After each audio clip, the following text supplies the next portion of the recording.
வணக்கம் நண்பர்களே. North India versus south India, இது பாத்தீங்கன்னா ரொம்ப வருஷமாவே இது ஒரு ஹைலி டிபேட்டபிள் டாபிக்கா தான் இருக்கு. பொலிட்டிக்கல் லீடர்ஸ் இதை வந்துட்டு அவங்க இஷ்டத்துக்கு அவங்க கேம் ஆடுறதுக்கும் யூஸ் பண்றாங்க. இன்னொரு பக்கம் பார்த்தா இதை வச்சு நம்ம ஆளுங்க பயங்கரமா அடிச்சுக்கவும் செய்யறாங்க. அதே நேரத்துல ஜாலியா ஃபன்னாவும் கலாய்ச்சிக்கிறாங்க. சரி, இந்த north India versus south India என்னதான் விஷயம்? ஏன் இதுல வந்துட்டு சவுத் இந்தியா வந்துட்டு ரொம்ப டெவலப்டான ஒரு ஜோன்னு சொல்றாங்க? அது மட்டும் இல்லாம இந்த ரெண்டு ரீஜனோட ஹிஸ்டரி அண்ட் கல்ச்சரை இந்த வீடியோல தெரிஞ்சுக்குவோம். உங்களுக்கு இது கேட்டோன்னே முதல் கேள்வியே வந்துட்டு நார்த் இந்தியா நான் எதை ஸ்பெசிஃபை பண்றேன், சவுத் இந்தியா நான் எதை ஸ்பெசிஃபை பண்றேன்னு உங்களுக்கு புரியாம இருக்கலாம். ஃபர்ஸ்ட் அதை நான் கிளாரிஃபை பண்ணிடுறேன். மினிஸ்ட்ரி ஆஃப் ஹோம் அஃபேர்ஸ் பாத்தீங்கன்னா இந்தியாவை 6 ஜோனல் கவுன்சில்ல பிரிச்சிருக்காங்க. அதுல இன்ட்ரெஸ்டிங்லி உத்தரப்பிரதேசம் உத்தராகண்டும் நார்த் இந்தியால வராது, சென்ட்ரல் இந்தியால தான் வரும். ஆனா நம்ம இந்த வீடியோக்காக உத்தராகண்ட் உத்தரப்பிரதேஷ் ரெண்டுத்தையும் வந்துட்டு நம்ம நார்த் இந்தியால சேர்த்துக்கலாம். சோ இந்த வீடியோல நான் நார்த் இந்தியான்னு மென்ஷன் பண்றது இதெல்லாம் பாத்தீங்கன்னா Himachal Pradesh, Punjab, Haryana, Rajasthan, Uttarakhand, Uttar Pradesh and union territories of Jammu and Kashmir, Ladakh, Chandigarh and Delhi. And south இந்தியால நான் எதெல்லாம் சொல்றேன்னு பாத்தீங்கன்னா Tamil Nadu, Kerala, Karnataka, Andhra Pradesh, Telangana and union territories of Pondicherry and Lakshadweep. Goa எங்கடான்னு கேட்டீங்கன்னா ஜஸ்ட் மிஸ்ல அது வெஸ்டர்ன் இந்தியாக்குள்ள போயிடுச்சு. சப்போஸ் நம்ம உத்தரப்பிரதேஷ், உத்தராகண்ட் மாதிரி அதையும் நம்ம சவுத் இந்தியால சேர்த்தோன்னு வைங்க, இந்த வீடியோக்கு வேலையே இல்லாம போயிடும். அது ஏன்றத நான் பின்னாடி வீடியோஸ்ல சொல்றேன். இப்போதைக்கு கோவா வெஸ்டர்ன் இந்தியாலே இருக்கட்டும், சவுத் இந்தியால இது மட்டுமே போதும். அண்ட் நான் இப்போ நார்த் இந்தியா சவுத் இந்தியான்னு சொல்லிட்டு உங்களுக்கு ஒரு சில ஸ்டேட் சொன்னா பாத்தீங்களா, மோஸ்டா யார் north India versus south India பத்தி பேசினாலும் இந்த ஸ்டேட்ஸ் தான் ரெஃபர் பண்றாங்க. ஓகே, இந்த ரெண்டு ரீஜனுக்குள்ளயும் என்ன டிஃபரன்ஸ்ன்றத நம்ம ஹிஸ்டரியில இருந்தே பார்க்க ஆரம்பிக்கலாம். இந்தியால வெள்ளக்காரங்க ஆட்சி வரதுக்கு முன்னாடியே பாத்தீங்கன்னா நார்த் இந்தியால எக்கச்சக்கமான டைனஸ்டிஸ் ரூல் பண்ணியிருந்திருக்காங்க. அதுல ஒரு சில டைனஸ்டிஸ் எதெல்லாம் பாத்தீங்கன்னா Mauryan empire, Kushan empire, Gupta empire, empire of Harshavardhan, empire of Huns, Gurjara Pratiharas empire, Tomara dynasty, அப்புறம் டெல்லி சல்தனேட். இந்த டெல்லி சல்தனேட்லயே பாத்தீங்கன்னா துக்லக் அண்ட் லோதி டைனஸ்டிஸும் வந்துரும். இதுக்கப்புறம் தான் பாத்தீங்கன்னா முகல் எம்பையர் வந்துச்சு. அதுக்கப்புறம் Sur empire and Sikh empire. இது மட்டும் இல்லாம ஒரு சில ரஜபுத் கிளான்ஸும் இருந்திருக்காங்க. அண்ட் கடைசியா இதுல நம்ம மராட்டா எம்பையரும் சேர்த்துலாம். மராட்டா எம்பையர் மோஸ்டா சென்ட்ரல் இந்தியாவை தான் ஆண்டாங்க.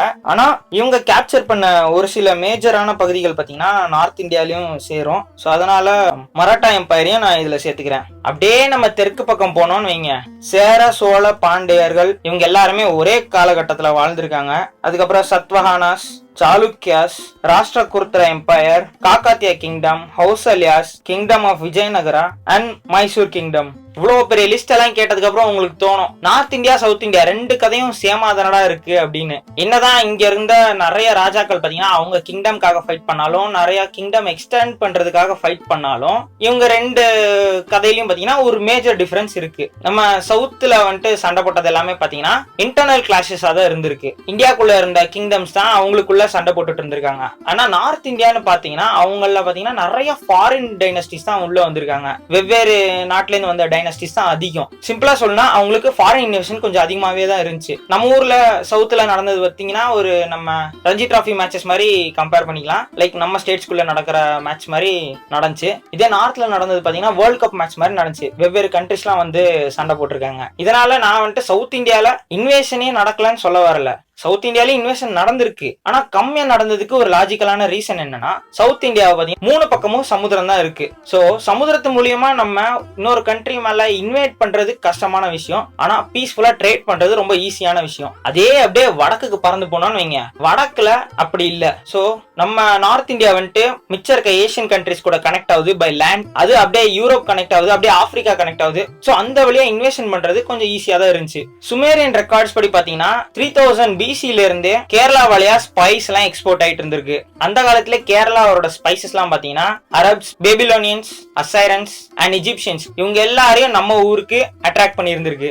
நமக்கு ஆல்ரெடி தெரிஞ்ச மாதிரி தமிழ்நாடு அண்ட் பாண்டிச்சேரி ரெண்டுத்துலயும் சில்க் ரூட்ஸ் இருந்திருக்கு. 2000 வருஷத்துக்கு முன்னாடி பாத்தீங்கன்னா ரோமன் வந்துட்டு மலபார் கோஸ்ட்டுக்கு எல்லாம் வந்துட்டு போயிருக்காங்க. அண்ட் இதுக்கெல்லாம் அடிஷனலா பாத்தீங்கன்னா இங்க ரிலீஜியஸ் கான்டாக்ட்ஸ் ரொம்ப பீஸ்ஃபுல்லா தான் நடந்திருக்கு. 2000 வருஷத்துக்கு முன்னாடி ஜீவ்ஸும் சவுத் இந்தியாவுக்கு வந்திருக்காங்க. ஃபர்ஸ்ட் கேரளால தான் வந்திருக்காங்க அவங்க. அதே மாதிரி கேரளால இருக்கிற தாமஸ் கிறிஸ்டியன்ஸ் என்ன பிலீவ் பண்றாங்கன்னா சென்ட் தாமஸ் த அப்போஸ்டல் இவர் வந்துட்டு ஆக்சுவலா 52 ஏடிலேயே கேரளாக்கு வந்ததா நம்புறாங்க. இது ஆக்சுவலா கிறிஸ்டியானிட்டி பிறந்த வருஷத்துக்கு ரொம்ப நெருக்கமான வருஷம். அண்ட் இஸ்லாம் சவுத் இந்தியால வந்ததும் பாத்தீங்கன்னா இதே மாதிரி ஒரு சிமிலரான கதை தான். ப்ராபர்ட் முகமது காலத்துக்கு முன்னாடியே பாத்தீங்கன்னா மலபார் கோஸ்ட்ல இருந்து மிடில் ஈஸ்ட்க்கு ட்ரேடர்ஸ் வந்து ட்ரேட் பண்ணிட்டு இருந்திருக்காங்க. அண்ட் ஃபர்ஸ்ட் மாஸ்க் பாத்தீங்கன்னா சவுத் இந்தியால தான் கட்டினாங்க 629 ஏடியில. அது இன்னைக்கு பாத்தீங்கன்னா கேரளால இருக்க கொடுங்கலூர்ல தான் இருக்கு. இது ஆக்சுவலா ஒரு அரப் ட்ரேடர்னால கட்டப்பட்டுச்சு. இதனாலேயே என்னமோ தெரியல கேரளால இத்தனை ரிலிஜியன் பீப்புள் இருந்தாலும் அவங்க பீஸ்ஃபுல்லா கோ எக்ஸிஸ்ட் பண்றாங்க. இப்போ இன்வேஷன் கதைக்கு வந்தோம்னா ஃபர்ஸ்ட் போர்ச்சுகீஸ் தான் 1500 ஏடியில கேலிகட்குள்ள இன்வைட் பண்ணிருக்காங்க. அதுக்கப்புறம் 1674ல பிரெஞ்சு வந்திருக்காங்க. The governor of French East India company Francois Martin பாண்டிச்சேரியில ஒரு ட்ரேடிங் சென்டரை அமைச்சாரு. மறுபடியும் நம்ம நார்த் இந்தியா கதைக்கு வந்தோம்னா நார்த் இந்தியாலயும் வந்துட்டு ட்ரேட் லிங்க்ஸ்லாம் நம்மளால பார்க்க முடியுது. இண்டஸ் வேலி சிவிலைசேஷன்ல இருந்தே ட்ரேட் லிங்க்ஸ் நமக்கு கிடைக்குது. 2600 BCல இண்டஸ் வேலி சிவிலைசேஷன் அப்போ மெசபடோமியா, பர்ஷியா அண்ட் துர்க்மெனிஸ்தான் இந்த கண்ட்ரிஸ் கூடலாம் நார்த் இந்தியா ட்ரேட் பண்ணிட்டு இருந்திருக்காங்க. அண்ட் இந்தியால இருக்கிற 12 சில்க் ரூட்ல 7 சில்க் ரூட் பாத்தீங்கன்னா நார்த் இந்தியால தான் இருக்கு. இதோட அப்படியே நம்ம இன்வேஷன் கதைக்கு போனோம்னா ஃபர்ஸ்ட் பர்ஷியன் இன்வேஷன் வந்தது பை சைரஸ் II 535 BCல. அதுக்கப்புறம் கிரீக் வராங்க பை அலெக்சாண்டர் III. அப்புறம் 400 வருஷம் கழிச்சு 180 BCல டெமிட்ரியஸ் I இன்வைட் பண்றாரு. இவர் தான் ஆக்சுவலா பாத்தீங்கன்னா இண்டோ கிரீக் கிங்டம்க்கு ஒரு ஃபவுண்டேஷன் போட்டாரு. அதுக்கப்புறம் நிறைய பேர் இன்வைட் பண்ணாங்க லைக் சித்தியன்ஸ், பார்த்தியன்ஸ், குஷன்ஸ். அதுக்கப்புறம் 712 ADல இஸ்லாமோட ஃபர்ஸ்ட் இன்வேஷன் வருது பை முகமது பின் காசிம். இவர் ஆக்சுவலா ஒரு அரப். இதுக்கப்புறம் ஆக்சுவலா நிறைய பேர் வந்திருக்காங்க. முகமது ஆஃப் கஸ்னி, முகமது ஆஃப் கோரி, ஜங்கிஸ் கான், அலாவுதீன் கில்ஜி, தியாமர் கர்கானி, பாபர், நாதிர் ஷா, இந்த மாதிரி இன்னும் சொல்லிக்கிட்டே போலாம். Bradley speaking north India south India ரெண்டு பேருமே அவுட் சைடர்ஸ் கூட கான்டாக்ட் வச்சுட்டு தான் இருந்திருக்காங்க. ஆனா நார்த் இந்தியால வந்த இவ்வளவு இன்வேஷன்ஸ் ரிசல்ட் என்ன வச்சு இதை நம்ம ஒரு சின்ன எக்ஸாம்பிள்ஸ் வச்சு பாக்குறப்போ ஃபர்ஸ்ட் கல்ச்சர்ல எப்படி இம்பாக்ட் ஆயிருக்குன்றத பார்க்கலாம். இந்தியால இருக்க 9 கிளாசிக்கல் டான்சஸ்ல ஒண்ணுதான் நார்த் இந்தியால இருந்து ஒரிஜினேட் ஆயிருக்கு, கதக். அதே மாதிரி அதே 9 கிளாசிக்கல் டான்ஸ்ல 4 டான்ஸ் வந்துட்டு சவுத் இந்தியால இருந்து ஒரிஜினேட் ஆயிருக்கு. குச்சிப்புடி ஆந்திர பிரதேஷ்ல, பரதநாட்டியம் கர்நாடகா அண்ட் தமிழ்நாடுல, அதே மாதிரி கேரளா பக்கம் போனோம்னா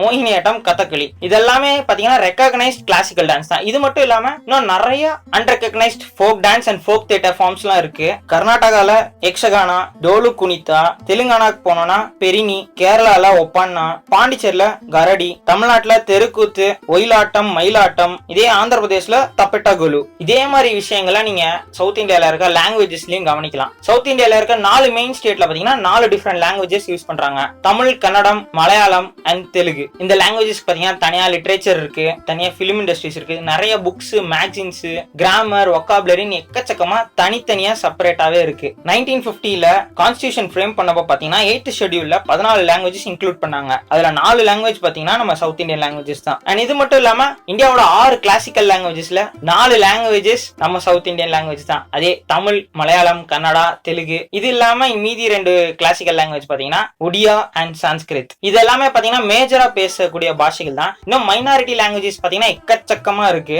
கேரளா கர்நாடகா பார்டர்ல பாத்தீங்கன்னா பிஆரின்னு ஒரு லாங்குவேஜ் பேசுறாங்க. தமிழ்நாட்டுல இருக்கிற மலைப்பகுதிகள் எல்லாம் பாத்தீங்கன்னா படாகா, தோடா அண்ட் கோடா லாங்குவேஜஸ் எல்லாம் பேசுறாங்க. கர்நாடகால இருக்கிற கொடாகு டிஸ்ட்ரிக்ட்ல பாத்தீங்கன்னா கொடாவா லாங்குவேஜ் பேசுறாங்க. உடுப்பில துளு லாங்குவேஜ் பேசுறாங்க. லக்ஷ்வதீப்ல திவேஹி பேசுறாங்க. அண்ட் தாக்குனி உருதுன்றது பாத்தீங்கன்னா ஆந்திர பிரதேஷ், தெலுங்கானா அண்ட் கர்நாடகால ஒரு சில பகுதிகளில் பேசுறாங்க. இது அப்படியே நார்த் இந்தியா கூட கம்பேர் பண்ணோம்னா நார்த் இந்தியன் கல்ச்சர் பாத்தீங்கன்னா அது ஒரு சிங்க்ரெட்டிக் கல்ச்சர். அதாவது சிம்பிளா சொல்லலாம் culture born from the fusion of various cultures. First languages பாத்துறலாம். அதே 8th ஷெட்யூல்ல இருக்கிற நார்த் இந்தியா லாங்குவேஜஸ்லாம் என்னன்னு பாத்தீங்கன்னா காஷ்மீரி, தோக்ரி. மெயின்லி இதெல்லாம் பாத்தீங்கன்னா காஷ்மீர்ல தான் பேசுறாங்க. பஞ்சாப்ல பஞ்சாபி, உத்தரப்பிரதேசோட ஒரு சில பகுதிகளில் உருது பேசுறாங்க. அண்ட் ஹரியானால, ராஜஸ்தான்ல, உத்தராகண்ட், உத்தரப்பிரதேஷ் இங்க எல்லா இடத்துலயும் பாத்தீங்கன்னா ஹிந்தி பேசுறாங்க. இது மட்டும் இல்லாம பஞ்சாப்ல இருக்கிறவங்க, ஜம்மு அண்ட் காஷ்மீர்ல இருக்கிறவங்களுக்கு கூட ஹிந்தி புரியும். இதெல்லாம் தான் பாத்தீங்கன்னா நார்த் இந்தியால பேசப்படுற மேஜர் லாங்குவேஜஸ். அண்ட் இது மட்டும் இல்லாம லடாக்ல லடாக்கி பேசுறாங்க. அண்ட் ஹிந்திலேயே பாத்தீங்கன்னா எக்கச்சக்கமான டயலெக்ட்ஸ் இருக்குன்னு சொல்றாங்க. 2011 சென்சஸ் படி பாத்தீங்கன்னா நார்த் இந்தியால ஹிந்தில இருந்து மொத்தம் 57 டயலெக்ட்ஸ் இருக்கான். அதுல ஒரு சிலது என்னன்னு பாத்தீங்கன்னா ஹரியானால ஹரியான்வி பேசுறாங்க, ராஜஸ்தான்ல மார்வாரி, மார்வாடி, இமாச்சல் பிரதேஷ் பிரதேஷ்ல பஹாடி, உத்தரப்பிரதேஷ்ல பிரஜ் பாஷா அவாதி அண்ட் உத்தராகண்ட்ல பாத்தீங்கன்னா கர்வஹலி அண்ட் குமாவனி. ஆனா இது எல்லாத்தையும் பாத்தீங்கன்னா ஒரு செப்பரேட் லாங்குவேஜா கன்சிடர் பண்ண முடியாது. ஏன்னா இதுக்கும் ஹிந்திக்கும் பாத்தீங்கன்னா நிறைய சிமிலாரிட்டிஸ் இருக்கு. இந்த மேப் ஆஃப் லாங்குவேஜஸ் பாத்தீங்கன்னாலே உங்களுக்கு புரியும். நார்த் இந்தியா பாத்தீங்கன்னா எவ்வளோ யூனிக்கா அப்படியே ஒரே லாங்குவேஜஸ் தான் பேசுறாங்க. நம்ம சவுத் இந்தியால எவ்வளோ கலர்ஃபுல்லா different languages பேசுறாங்கன்ட்டு.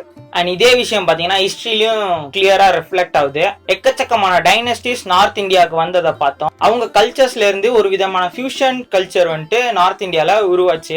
சௌராசேனி, Prakrit, கடிபொலி, Sanskrit, Persian, Arabic இந்த லாங்குவேஜஸ் எல்லாம் ஒன்னு சேர்ந்துதான் பாத்தீங்கன்னா ஹிந்துஸ்தானி லாங்குவேஜ்ன்றது உருவாச்சு. அண்ட் ஹிந்துஸ்தானியோட எவால்வ்டு வெர்ஷன் தான் பாத்தீங்கன்னா ஹிந்தியும் உருதுவும். கொஞ்ச நேரத்துக்கு முன்னாடி நம்ம பேசினோமே நார்த் இந்தியன் டான்ஸ் கதக், அதுக்கும் ஸ்பானிஷ் டான்ஸ் பிளமெங்கோக்கும் பாத்தீங்கன்னா நிறைய சிமிலாரிட்டிஸ் இருக்குன்னு சொல்றாங்க. அதுக்கும் ஒரு கதை சொல்லப்படுது. என்னன்னா ராஜஸ்தான்ல இருந்து நிறைய ஜிப்சிஸ் வந்துட்டு டிராவல் பண்ண ஆரம்பிச்சிருக்காங்க. அவங்க ரொமானியா, ஹங்கேரி, சென்ட்ரல் யூரோப்லாம் தாண்டி கடைசியா சதர்ன் ஸ்பெயினை போய் சேர்ந்தாங்க.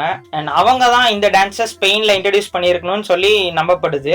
ஹரியானாவோட ஃபோக் டான்ஸ் சாங், உத்தரப்பிரதேஷோட ஃபோக் டான்ஸ் நொட்டங்கி, ஹிமாச்சல் பிரதேஷோட ஃபோக் டான்ஸ் கரியாலா, இது எல்லாத்தோட வீடியோஸும் நீங்க யூடியூப்ல பாத்தீங்கன்னா நீங்களே வந்துட்டு கதக்கும் இந்த டான்ஸுங்களுக்கும் இருக்கிற சிமிலாரிட்டிஸா கண்டுபிடிச்சிருவீங்க. இதெல்லாமும் பாத்தீங்கன்னா ஒரு மாதிரி கட்டக்ல இருந்து எவால்வ் ஆகி வந்த வெர்ஷன் ஆஃப் டான்சஸ் தான். இதே விஷயம் அப்படியே நம்ம ட்ரெஸ்ல பார்த்தோம்னா சல்வார் கமீஸ் மோஸ்டா பஞ்சாபி பொண்ணுங்க போடுவாங்க. அது மட்டும் இல்லாம நார்த் இந்தியாலையும் இது ரொம்ப ஃபேமஸான ஒரு விமன் ட்ரெஸ். இது ஒரிஜினேட் ஆனதும் பாத்தீங்கன்னா முகலோட காஸ்டியூம்ஸ்ல இருந்து தான். ட்ரெஸ் மட்டும் இல்லாம நீங்க ஃபுட்லயும் பாத்தீங்கன்னா அவங்களோட தாக்கத்தை நீங்க பார்க்கலாம். இன்னைக்கு இந்தியா ஃபுல்லா இந்த பஞ்சாபி சமோசாக்கு எக்கச்சக்கமான ஃபேன்ஸ் இருக்காங்க. ஆனா இது ஒரிஜினேட் ஆனதும் பாத்தீங்கன்னா மிடில் ஈஸ்ட் செஃப்ஸ்னால தான் டெல்லி சல்தனேட் டைம்ல.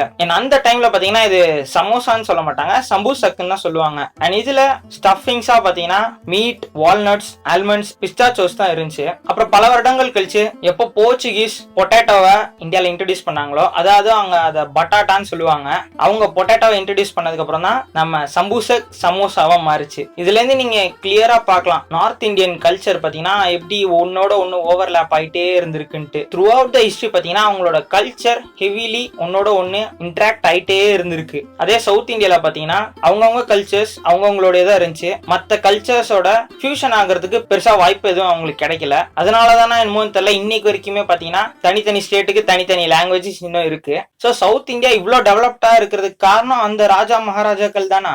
தெரிஞ்சுப்போம் நெக்ஸ்ட் வீடியோல.